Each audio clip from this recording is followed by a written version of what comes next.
When you don't eat enough carbohydrates, you force your body to burn more fat. However, this rise in fat burning is often misconstrued as a greater rate of net fat mass reduction on the body. But that ignores the fact that on a ketogenic diet, your fat intake shoots up as well. The question is, what happens to your overall body fat balance? You can't empty a tub by widening the drain if you're cranking up the faucet at the same time. Low-carb advocates had a theory, though, the so-called carbohydrate insulin model of obesity. Proponents of low-carb diets, whether a ketogenic diet or more relaxed form of carbohydrate restriction, suggested that the decreased insulin secretion would lead to less fat storage, and so even if you were eating more fat, less of it would stick to your frame. So we'd be burning more and storing less, the perfect combination for fat loss, or so the theory went.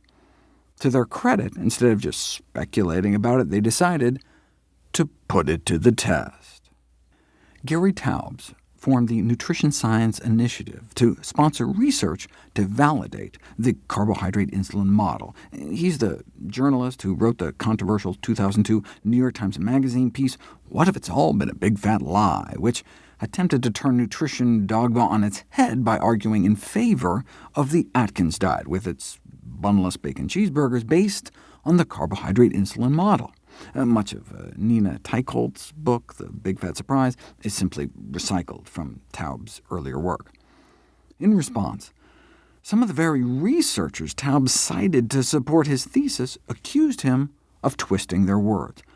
"The article was incredibly misleading," one said. "I was horrified." "He took this weird little idea and blew it up, and people believed him," said another. "What a disaster." It doesn't matter what people say, though. All that matters is the science.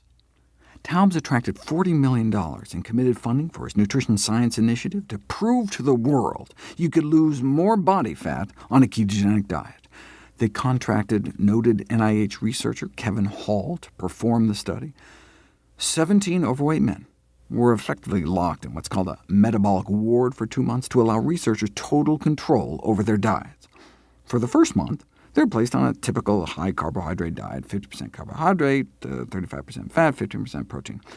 And then they were switched to a low-carb ketogenic diet, only 5% calories from carbohydrate, 80% fat, for the second month. Now, both diets had the same number of daily calories.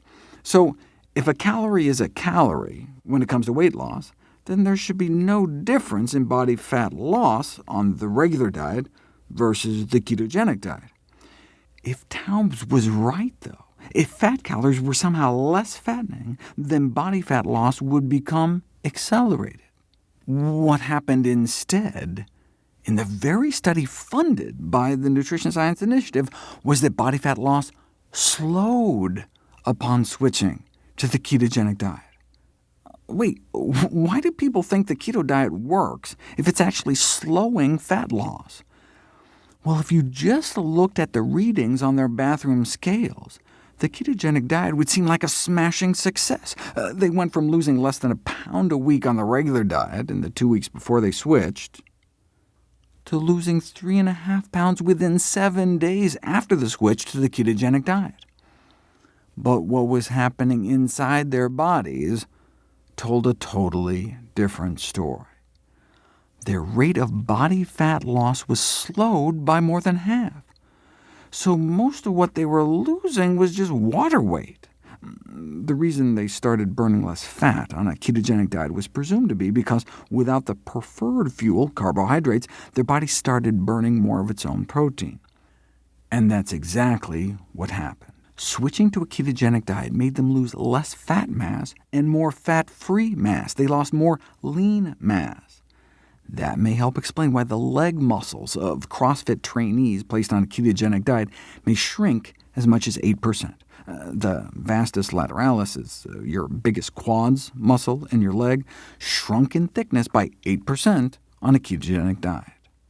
Yes, the study subjects started burning more fat on the ketogenic diet, but they were also eating so much more fat on the keto diet that they ended up retaining more fat in their body despite the lower insulin levels.